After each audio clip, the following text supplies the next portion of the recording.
Hi, everyone. Welcome back for part 3 of our series on healing your relationship with food. Today, we're talking about embracing self-compassion.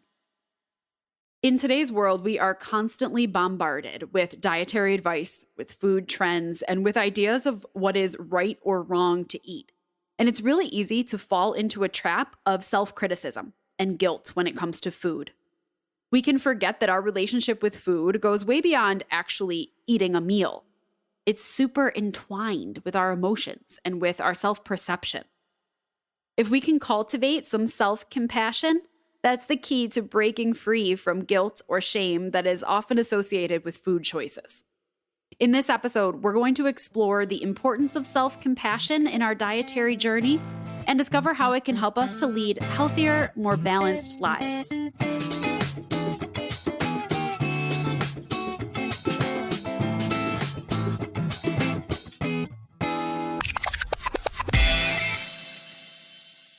Hey there, and welcome to Be Well with Steph, the podcast.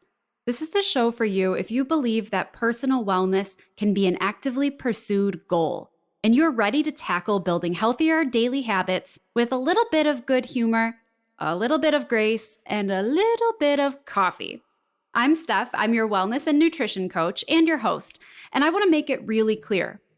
You're not expected to be or live perfectly here. Lord knows I don't. After battling diet culture and then learning to navigate the world of wellness culture myself, I know a few things are true. 1, it doesn't have to be complicated to be effective. 2, you are capable of creating a lifestyle you love. And 3, you have everything you need to start doing that today inside your own beautiful self. On this show, we'll talk about nourishing yourself, moving your body, getting a good night's sleep, caring for your mental health, being in community, and maintaining day-to-day practices that make you feel good. I'm here to help empower you to create and maintain a lifestyle of wellness that gives you the strength, energy, and confidence to go after your wildest dreams.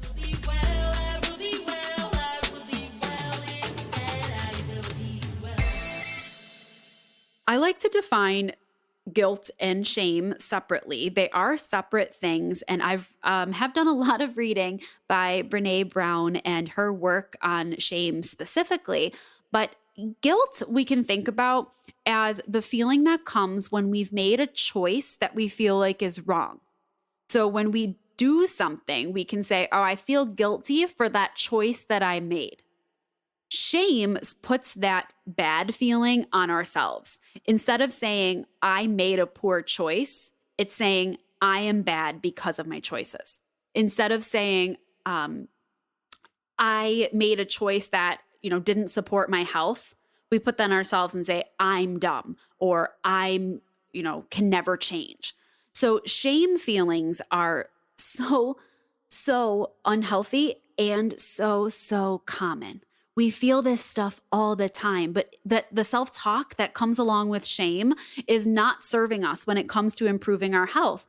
There is a place for guilt. There is a place for acknowledging when we make a choice that we don't feel good about and that we need to learn from.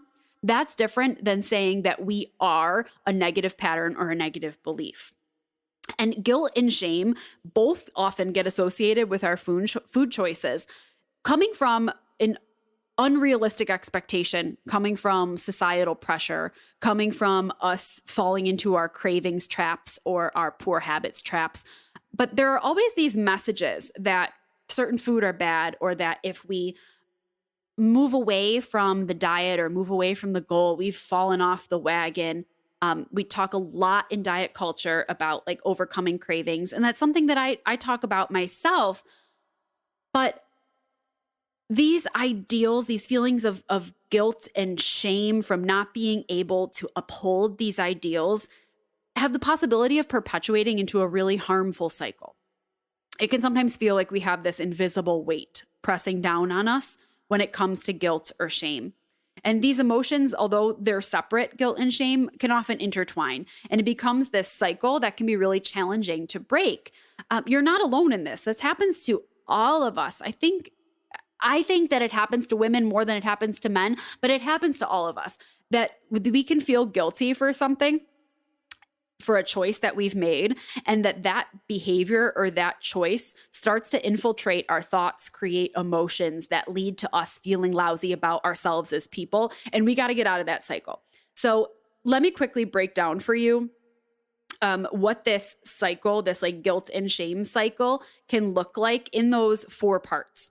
The first part is behavior. So usually we've done something, an action that we believe is a mistake or we believe was wrong. It could be minor, it could be major. It could just be saying like, oh shoot, I wish I hadn't eaten that, extra portion at dinner because now I feel super full. I'm not happy with that choice. Or it could be really huge, like I haven't been taking care of the way that I've been eating for weeks. We've been ordering out for weeks and I haven't cooked, and that's becoming a pattern. It can be bigger. And these obviously are just food examples. But this cycle begins with some sort of behavior or choice that we believe is a mistake. That behavior impacts our thoughts, and that's our guilt. Guilt usually starts innocently enough. It comes from feeling like you did something wrong, or you fell short of your expectations or of someone else's expectations. So it's that little inner voice, that inner dialogue that says, you should have done better, or you didn't need to do that. And guilt can be okay. It can serve as a moral compass. It can serve as a way to help us from repeating mistakes and guide us to more responsible actions or guide us towards choices that make us feel better. But when that guilt lingers, or the feelings and thoughts or negative self-talk intensify, that's when it can start to be destructive. Because our negative thoughts, that's like the third part of the cycle, our negative thoughts lead to our emotions and starting to feel more deeply. It could be that we're just feeling a stronger guilt around the action we've taken, or it could be deeper than that. And it could be that these negative actions or these behaviors that we're not happy about are making us feel flawed as a person.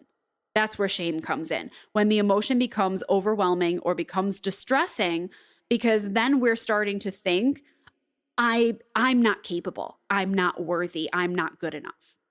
And there are consequences when this cycle starts to gain momentum. Our choice triggers our guilt, our behavior triggers our guilt. Our guilt creates thoughts in our head about what we shouldn't have done or wish we hadn't done. Those thoughts can compound into our emotions and our feelings of shame, and those trigger consequences. They trigger us blaming ourselves, criticizing ourselves. That's where people start to fall into the trap of, well, I already broke my diet today. I guess I can't stick with this. I'm just going to eat whatever I want. And we start to have those cycles of then we ate whatever we want. We go back to the beginning and we say, I made a choice I'm not happy with. I wish I hadn't done that in my head. I guess I'm not capable of dieting. I'll eat whatever I want. And it cycles back around and cycles back around, and we have to break through this cycle with self-compassion. It doesn't have to be this way, okay? With bravery, with warmth, with self-compassion and self-love, we can navigate these emotions that can be really complex.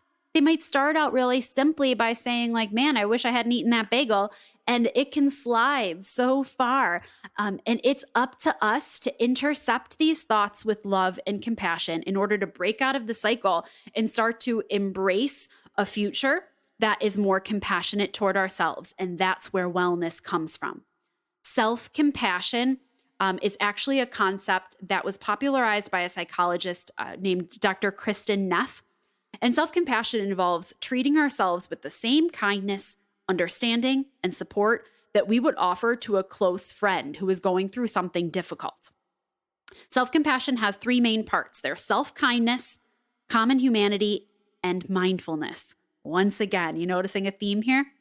So self-kindness is just the idea of extending warmth and gentleness to ourselves, especially when we make a mistake and we start to notice that feeling of guilt of I haven't done that, or I shouldn't have done that, or I wish I hadn't done that. So instead of harshly criticizing ourselves, we can start to give ourselves some self-encouragement and some understanding. When you make a food choice that doesn't align with your goals, instead of immediately criticizing yourself, you've got to offer yourself a more kind and supportive self-talk the same way you would if you were talking to a friend.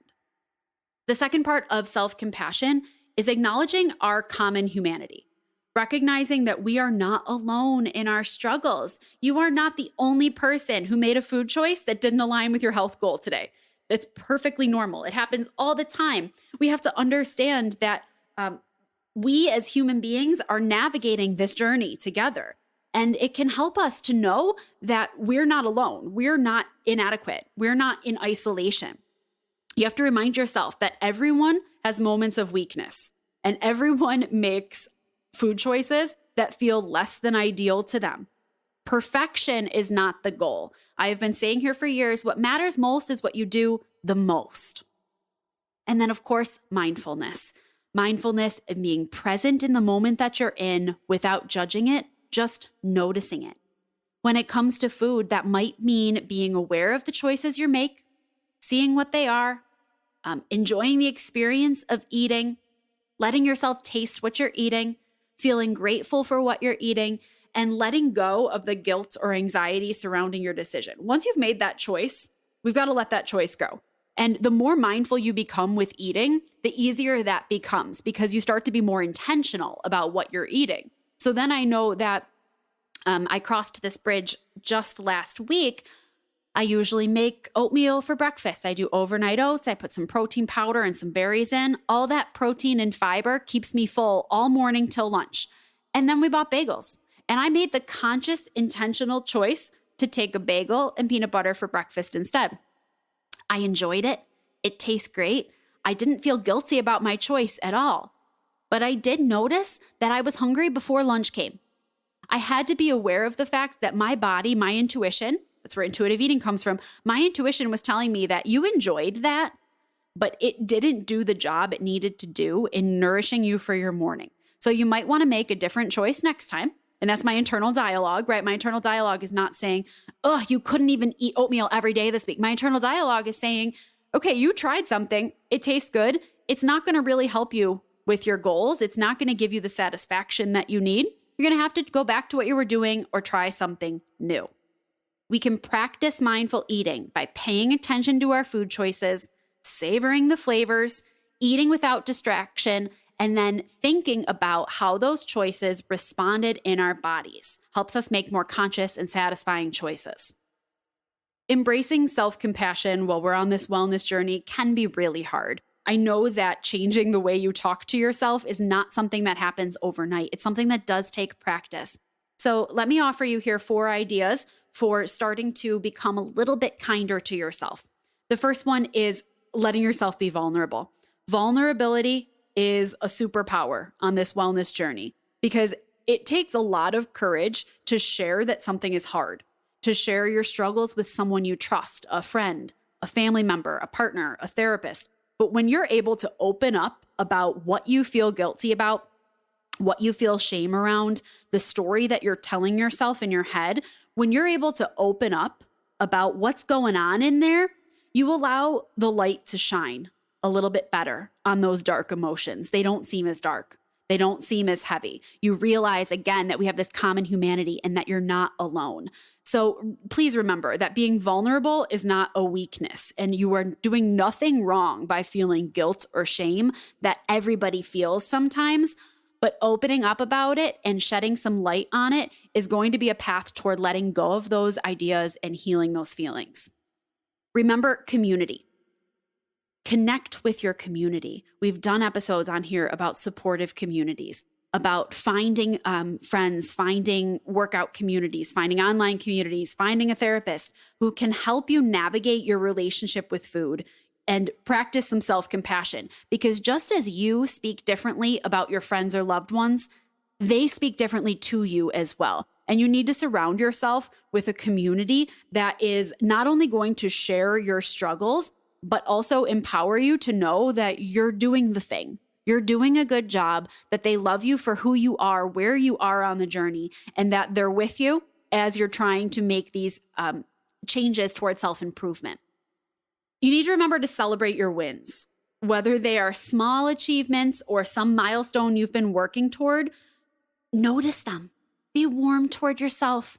Appreciate the progress that you've made. Every little step counts. If you said you were going to go for a walk and you did go for a walk, notice that you did that. If you said you were going to cook instead of order out and you did, notice that you did that. Acknowledging your efforts is a crucial act of self-kindness. And if this is something that you struggle with ongoing and you're working on making it a really more intentional part of your day, think about affirmations. Affirmations are like secret little allies to self-compassion. You can create positive affirmations like, I am worthy of nourishment. I am doing the best I can. I am strong enough for whatever comes my way today. I am resilient when things are hard.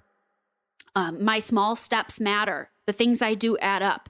If you can find phrases like this that resound in you, phrases like this that feel like they offer yourself kindness, we need to find them, post them, repeat them, hang them on the wall, write them down in the journal, put the Post-it note on the mirror. We need to do things to offer ourselves the words for that positive self-talk, to offer ourselves the kind words. Because if they're not coming naturally to you yet, you need to surround yourself with them in your environment through your community members and through your affirmations so that it starts to become more normalized for you, more natural and more second nature. Big fan of affirmations. I do them and read them and write them every morning.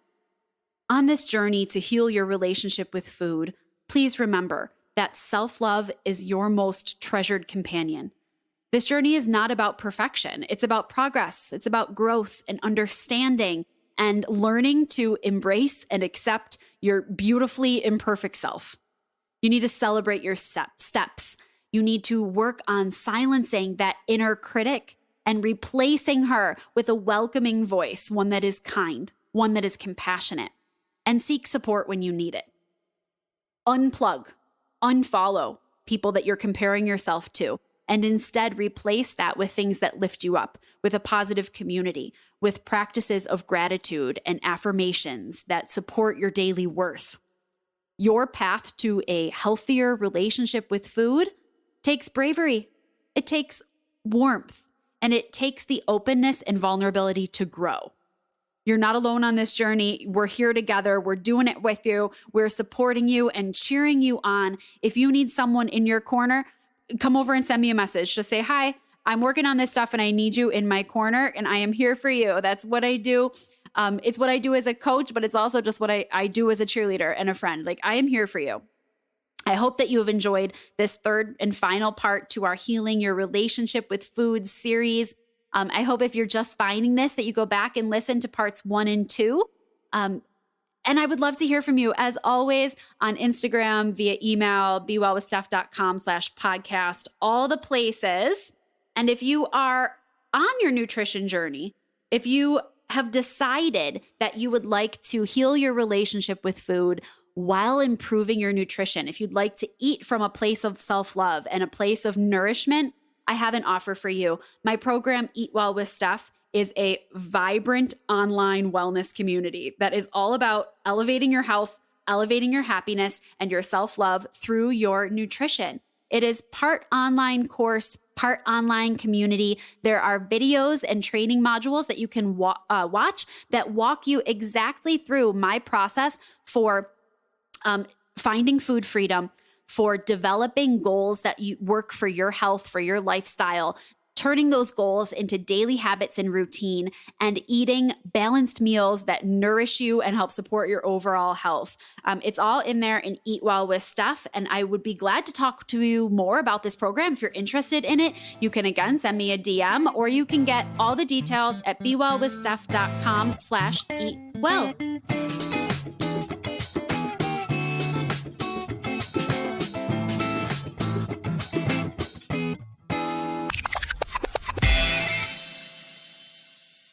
Thank you so much for listening to Be Well with Steph, the podcast. When there are a million things that you could be doing, I appreciate your choosing to hang out here. And I am proud of you for continuing to work on your own wellness journey. I invite you to head over to bewellwithsteph.com for the details from this episode, my blog, upcoming events, and lots of other resources. If you enjoyed today's show, I'd love to hear from you. I'm Be Well with Steph everywhere you like to hang out on social media, so come on over and say hi. Until next time, my friends, be well.